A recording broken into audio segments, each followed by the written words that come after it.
Hello guys, good morning. Bali, ito po yung ating aanihin. Malapit na natin tong anihin yung puso ng saging. Ayan, kung nakikita nyo, malaki po yan. Malaking puso. Ito pa po yung isa. So, masasabi ko lang po dito sa probinsya, kapag tayo ay masipag magtanim, siguradong mayroon tayong aanihin. Ayan. So, ayan po yung ating mga puso ng saging. So, naglalabas pa lang po siya ng bunga. Ito naman po yung tinatawag na calabash o yung miracle fruit. Ayan po yung bunga niya. Meron na po tayong malapit na ring anihin. Ayan, ito po yung malaki-laki na. Napakalaki na po niyan. Ayan.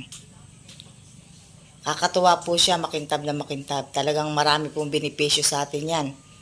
Ang miracle fruit.